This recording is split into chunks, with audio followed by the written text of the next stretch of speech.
It all started with a walk in the woods. I had come up to my family's cabin for a long weekend hoping to break a case of writer's block and thought maybe a hike would be good for me. So I put on my hiking boots and took a walk in the woods. I had walked for maybe a half hour when I heard a scream. I ran toward the sound, found a boy, naked and tied to the ground and covered with what looked like honey. I could see some ants were investigating him, so I ran up and pulled out my hunting knife. A girl can't be too careful, you know. "It's okay, I'll get you loose, hang on," I said as I approached. "Who?" he started to ask, but I interrupted and said, "Don't worry. Just give me a minute to get these ropes." Finally, after several minutes, I had him loose. "What's your name?" I asked. He told me his name was Kevin, and I said, "Come on, Kevin, I got a cabin up the trail a bit. Got all the modern conveniences, including a shower. You can get that gunk off you there," I told him. He thanked me shakily, and then followed me back up to the cabin, and one long hot shower later he had the honey off of him. "You got many bites?" I asked him. "Some. Nothing serious, though, I think. But if you hadn't come when you did." "Who did this to you?" "My brothers did this. They've been doing stupid stuff to me all my life, just 'cause I'm so much smaller than them. I never thought they would take it this far, though. I thought I was gonna die. Well, it's over now. So what would you like to do now?" "Well, for starters, I don't suppose you got any clothes I could wear?" "I do, but you may not like them," I said, and went to my suitcase and pulled out the outfit. "A dress?" he asked. "Doesn't seem terribly practical for a cabin." "Old habit, you could say. I'm a writer, and sometimes getting pretty helps my creative juices flow better." "Makes sense, I guess." "Well, since it's your dress or naked, I'll borrow it, if you don't mind," I offered. "Got a spare set of undies there too, if you want them." "Thanks." I never got your name." "Darlene. But most of my friends call me Dar." "Well, since you saved me, I consider you a friend." "So thanks, Dar. I better go see if I can get into this thing." A while later he came out in the dress, and I said, "I could almost hate you. You look better in that thing than I do." He blushed and said, "Don't think that's possible." "But thanks." "Well, now that you have the clothes thing settled, do you have any ideas as to what you would like to do now?" I don't know. I should go home, but my dad is away this weekend and my oldest brother Mike is in charge. And considering he talked my other brother John into stripping me and leaving me for the ants, I'm not sure that would be a hot idea. Maybe not. Look. I can't tell you what to do, but if you wanted to go to the police, I will back you, tell them how I found you. You think I should? Well, chances are if they did this once, they will do it again, or maybe even worse. And next time you might not be lucky enough to have someone near. You're probably right. But would the cops listen to me? I mean, they say they do this crap because I'm a sissy, and considering I'm currently wearing a dress, the cops may think they have a point. Not our local police. I know the sheriff. If I bring you in, she'll listen. Trouble is, she's off today, if I remember right. And I don't know her deputies well enough to know what they would say. So that's a no-go then. Well, not necessarily. You could hang around here for the day, and we could go in the morning when she'll be in, if you wanted to. You wouldn't mind? I mean, you said you came up here to write. Kevin, people are more important than stories. What do you say? Sounds good to me. What do you want to do? Well, we could have some lunch, then I could get out a deck of cards. You know how to play crib? My mom taught me. I know rummy, too. Good enough, I said, and made us both some lunch. We ate, played cards, and I learned that Kevin had lost his mom a couple of years ago, and it turned his whole house mean, or so it had seemed. His dad had become distant, taking more trips away from home, and his two brothers had gone from teasing him as the baby of the family to being increasingly cruel. Worse, they had been encouraging his classmates to pick on him as well, leaving him without any place where he felt safe. By the time he finished, he was crying, so I put the card table aside and held him until he finished. After a while, he said, "Can I tell you something?" "Sure you can." I figured the best way to deal with having to wear a dress was to kind of pretend I was a girl. And I think I like the idea of being one. I feel happy. I can't remember being happy like this before. Probably sounds crazy. Not really. I have a feeling you might be transgendered. You ever hear of the term? You mean like those guys on Jerry Springer and stuff? The reality is something different. Look. Let me show you something. I went and opened my laptop, and thanked my foresight in putting in a Wi-Fi connection as the machine came to life. I found the site I wanted, and showed it to him. Big closet? What's that? It's the site I write on. And it mostly contains stories about people who aren't that different than you. Here, let me show you a couple of stories. I let him read a couple of stories, and afterward he looked at me and said, "They really are like me." I never knew. What am I gonna do? Well, it's up to you, but if you wanted to, you could be a girl sometimes, or most of the time. Or even all the time. I'll do what I can to help you. This brought tears to his eyes again, and so once more I held him until he regained control of himself. By that time it was getting close to sundown, so I went outside and brought in some logs, and made a nice fire in the fireplace. I took a couple of sticks, we roasted marshmallows together, even making s'mores, and a couple of hours later I said, "We should get some sleep." "I only got one bed, but you're welcome to it. I'll manage on the couch." He looked upset, but he went to the small bedroom and I tried to get as comfortable as I could.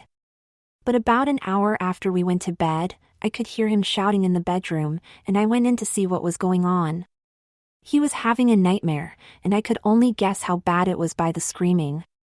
Not being sure what to do, I slipped into the bed and held him, and eventually he calmed down. Then he called me Mom. He obviously wasn't awake when he said it, but still, it hit me hard. I can't have kids, so I figured I would never be called Mom in this lifetime. But his calling me that felt darn good. I woke before he did, so went to the main room of the cabin to slip back into my clothes, as I had gone to sleep in just my underwear. Then I went to the small kitchen and started making pancakes. The smell must have woken Kevin up, and he came into the kitchen still dressed in the nightie he had borrowed to sleep in. We ate breakfast, and then he went and put back on the dress so we could get ready to go to town, but he paused and said, "You sure she's going to listen to me, even when I'm wearing a dress? She's an old friend. Trust me." "Okay," he said, and we started to clean up the breakfast table. I put on my boots, but all I had for him were the heels that went with the outfit he was wearing, but he managed pretty well, and we went at a slow but steady pace to town. I hadn't brought my car out to the cabin, but she didn't seem to mind the walk. I watching him, her, walk, and found myself almost jealous of the way she moved. Even in unfamiliar heels. Even in terrain never meant for high heels in the first place, she walked with a kind of feminine grace I couldn't match. She saw me watching her and said, "What? You walk like a Disney princess." I almost expect to see 7 dwarves singing hi-ho around the next corner. Is that bad? Not if you're a girl. In fact, it's wonderful. Thanks, then. I've been thinking, and if it's possible, I want to be as much of a girl as I can be, as often as I can be. Won't be easy, hon. You may face a lot of people with similar attitudes to your brothers, and things like hormones can have health risks. But I think that's the right choice for you. But you'll have to find a female name. Kevin doesn't seem like a good choice for a girl. I'll think about it. We continued on in silence, and soon we were at the town limits, and she pointed to the northern side of town. We live up there a bit. I hope my brothers don't see me like this. At least not until I've seen the sheriff. They likely to be out and about yet? Hope not. Let's go then. Shortly we were at the sheriff's office, and as I promised, the sheriff listened to her story and then said, "All right. First thing, we need to get Doc Simmons in to deal with any insect bites or any other signs of abuse. Then we need to get Molly Walton from social services to figure out how to keep this young lady safe." "When is your dad expected back, Missy?" The young girl blushed and said just above a whisper, "He should be back this afternoon." "You think he knew what they were going to do to you?" No. I mean, he knows they've been harassing me. But if I didn't see this coming, I can't say he did. All right. I'm going to go make some phone calls. You two sit tight. A half hour later, both Doc Simmons and Molly Walton were doing their thing, and after they had both finished, Doc Simmons said, "No question about the insect bites, but nothing that won't heal. There are definitely signs that she's been abused, but some of them I could only confirm with an X-ray or a CT scan, so that will have to wait. Same thing goes with the gender issues. We are going to need a gender specialist to confirm any diagnosis of gender dysphoria, but based on my short time with her, there's no question she will be a good candidate for a transition, if that's what she wants." Molly added, "I'm going to recommend that social services take custody of her until the investigation of her brothers is complete, at the very least. What happens after that depends on the investigation, and whether she would be safe as a girl at home. A lot is going to depend on her father. We won't send her home unless he'll cooperate." "Could I stay with her?" the young girl said, pointing at me. "Up to you, Dar. You okay with keeping her for now?" I don't mind at all. I got my parents' place. Unlike the cabin, the house too big for just one anyway. Thank you. She hugged me tight. "No problem. Did you pick a name yet?" "Catherine. It was my mom's name." "Okay if I call you Cat?" "Sure." "Then come along, Cat. It's almost lunchtime." We slipped out the back of the sheriff's office and made our way to my place. I made her lunch, and then we played card games for a while. I went through my stuff to see what might fit her, and her total femininity was so obvious, I struggled to understand how her family could treat her like they did. The other emotion I struggled with was an ache about having a kid of my own. But I tried to stuff down that particular feeling, because I knew that as soon as Molly got things organized, the girl would be put into care, and I would have to say goodbye to her. It was a couple of hours later that the sheriff phoned and said, I had to arrest the kid's dad for taking a poke at me. He'll be out tomorrow, and her brothers are in the custody of social services for now. You okay having the kid until they figure out what the next move is for her? Sure, I said. I turned to my guest and said, Kat, your dad went and got himself arrested. With him in jail, and your brothers in the custody of social services, you okay staying with me, at least overnight? Of course I want to stay. I don't want to go to some stranger's place who may not even understand why I need to be a girl. Then it's settled. I made her supper, and then we played together some more, and then I fixed up what had been my old room for her to sleep in. As I helped her get ready, I pointed to the master bedroom across the hall and told her if she needed me during the night, I would be there. She gave me a huge hug, thanked me for everything, and curled up in the bed and closed her eyes. I went to the doorway and turned out the lights, and then I watched her by the light of a nightlight as she relaxed, began to breathe deeply, and fall asleep. Once I was fairly sure she was asleep, I got ready for bed myself, but I first opened up my laptop and found my blog on Big Closet. The last couple of years I had abandoned the blog except for the occasional note saying I wasn't dead, or notifications when I had a new story being published, and I debated sharing what had happened with my old friends, but found myself hesitating. I hesitated because it felt like I had fallen into a story, and like any character I had no idea if the story was going to turn out happy or sad. And the author in me wanted to wait until a good endpoint came, since nothing frustrated readers like an unfinished story. I also wondered if this story didn't seem a touch cliché, too far into the typical tropes to be seen as a real event. So I closed my laptop and went to sleep instead.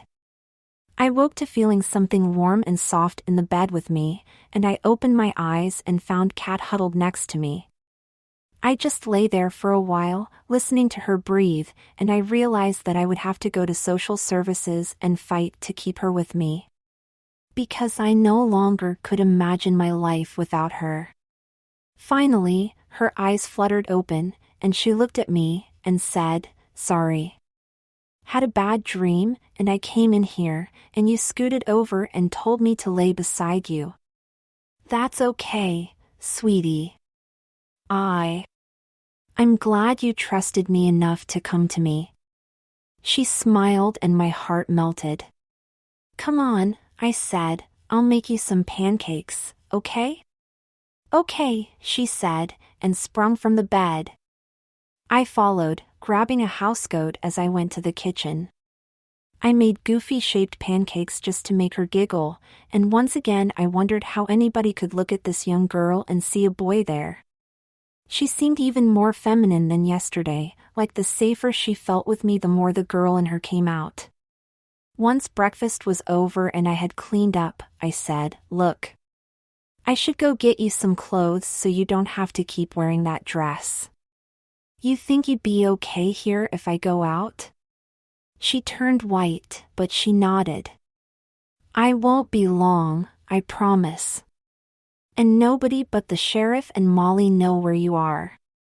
Just play some games or watch TV, and keep the door locked.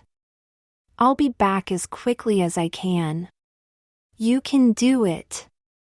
"Oh. Okay. Good girl."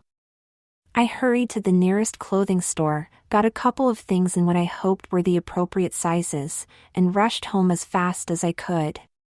When I came in, Kat gave me a huge hug and told me she'd missed me.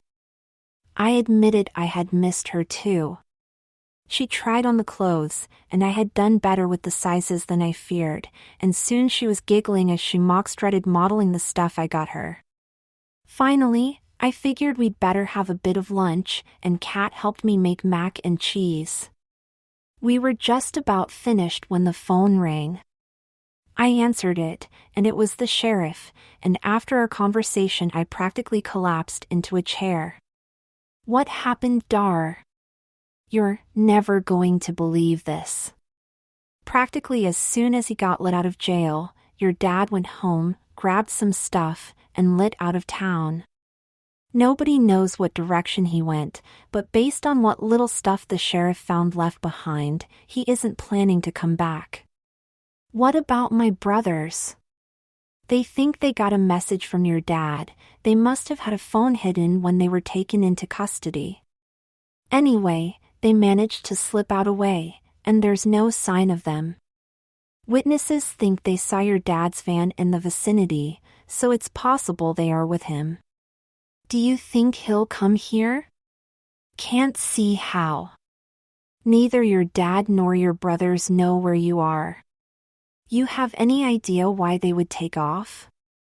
I mean, your brothers were facing some charges, and might have been taken away, but this seems like an extreme reaction. Well, I don't know if it means anything, but it seems to me we moved from our old town on really short notice, and came here, where we didn't know anybody. At the time, I didn't think about it much, but maybe they did it again? And left you behind? I guess if Dad saw me as no longer one of the family. For wanting to be a girl. But that's not something you can help. And I don't think it's a case of you wanting to be anything. I think you are a girl, and it's just starting to leak out of you. She gave me a hug. So what happens now? Molly should be by tonight with some decisions about your status. I'm guessing they will want to take custody of you. Can't I stay with you? I don't know, Kat. They may not think a single woman is the most suitable candidate. But I promise you, I'll put my name in and fight for you all I can. We'll have to see if that's enough. Thanks, she said and gave me a hard hug. I finally broke our hug and started cooking some wieners for supper. Kat helped me drain the dogs, and we made silly faces with ketchup and mustard on them before they were devoured. And it turned out to be a good thing we ate them quickly, because almost as soon as our plates were put in the sink the doorbell rang. It was Molly, and she apologized for how long it had taken her to get back to us. She told us that losing Kat's brothers had really turned things upside down, but at last she was ready to take Kat into care. But I'd rather stay here, Kat cried. I tried to keep from crying myself, and said, we knew this could happen, Kat. In a couple of days my vacation runs out and I have to be back working. What happens to you then? What about school? They're going to do their best to find you a loving family, one that will let you transition. And if I'm allowed, I'll be part of the picture any way I can. Kat cried some more, and I just held her and let her cry herself out. When she calmed down, I gave her to Molly and said, you take care of this girl. You hear? You know we will, Dar. And I promise you will be able to see her soon. It felt like I had to rip my heart out to do it, but I let go of Kat. I quickly got together the clothes I bought her, gave her a kiss on the cheek, and gave her to Molly. Then I watched her walk out of my door, looking back at me the whole time. I managed to not fall apart until I couldn't see her anymore. I didn't bother cleaning up supper that night, but went to bed and slept. The next morning, I ate breakfast like a robot. I had still a couple of days left on my vacation, but the idea of sitting around here felt horrible, so I called my work and arranged to end my holidays early. So I staggered to work, shuffled through my day, and somehow got back home without falling over. I don't know how long I would have lasted in this zombie phase, but by good fortune a friend came over the next night and held me while I cried. Finally being able to admit how much it had hurt to have the prospect of being a mother taken away from me somehow made it easier to bear, and once I let the tears flow I actually felt better for it. The rest of the week was better, but this horrible absence went with me everywhere, because no matter where I went or what I did it without Kat. Fortunately, at the end of the week I got a call from Molly asking if I wanted to visit Kat, and so on my first day off I made my way across town to see how she was holding up. I had barely managed to get out of my car before I got tackled. Dar! You came. Oh. Sorry, Dar. How are you holding up, Kat? I'm okay. This place isn't as bad as I feared, and they don't mind me being a girl. But I missed you. I've missed you too, Kat. But I'm really glad to hear they are treating you right. I went in and talked with the folks running the place, and confirmed that Kat was indeed being allowed to be a girl, and that she was doing as well as could be expected considering what she had been through in the last while, having suffered through a horrible experience and been removed from the only family she had known. They also told me they were looking for a permanent home for her, hoping to get her some roots as quickly as possible. I told them and Molly that while I was glad to hear that, I had found that I wished her permanent home was with me, and I teared up talking about how much I had missed her. Fortunately, I got myself back under control before Kat came in and gave her a big hug and said goodbye. I realized as I walked away that I was leaving a part of my heart behind, and it hurt worse than anything, but I knew she needed more than what I could give her. That the best way I could love her was to let her go. I argued with myself all the way home, and finally reached a compromise that would mean while I would cheer her on until she got a real family, once that happened I would step back so they could have the chance to bond with her. I went home and wept. The next day, I felt a little better, because I felt sure I was doing what was best for Kat. Plus, I had gotten a little writing done, which was good news. Between my job and the money my folks left me, I managed to make ends meet, but the little bit of money my writing pulled in helped, plus it was nice to be able to write again. I had lost my writing dress, but meeting Kat had really got my creative juices flowing again, even if very soon I would have to step out of her life. Another week of work went by, and no matter how many times I tried to tell myself I was doing the right thing, the part of me that wanted to be a mother remained active and fought back with all the fierceness you would expect. So it was that I found myself going back to the group home where Kat was staying, wondering why I was putting myself through this agony. But the part of me that wanted her in my life wasn't ready to quit just yet. I plastered the best smile I could on my face and got out of the car. If I had hoped that Kat had started to move on with her life, I was mistaken, as I learned a moment later when she tackled me and gave me a monster hug. "Easy, tiger." I managed. "Sorry, I'm just so glad to see you. I thought you were doing okay here." "I am, but you're gonna think this is stupid." "You aren't stupid." "What?" "I miss you." If it helps, I've missed you too." She smiled at me and allowed me to get up. I walked with her back to the house, and was rather surprised to find Molly having a chat with the couple who ran the group home. "Dar, I'm glad you're here. I have a question for you." "Sure, Molly." "What is it?" "How would you feel about being Kat's foster mother?" I looked at her trying to figure out if she was joking. "I would love to be, but I thought social services have been persuaded that having someone who understands what Kat is going through would be the best thing for her." "Kat, would you want to come back to my home and live with me?" "It will be hard, because I have to work. You'll have to go to school, and sometimes you will be alone.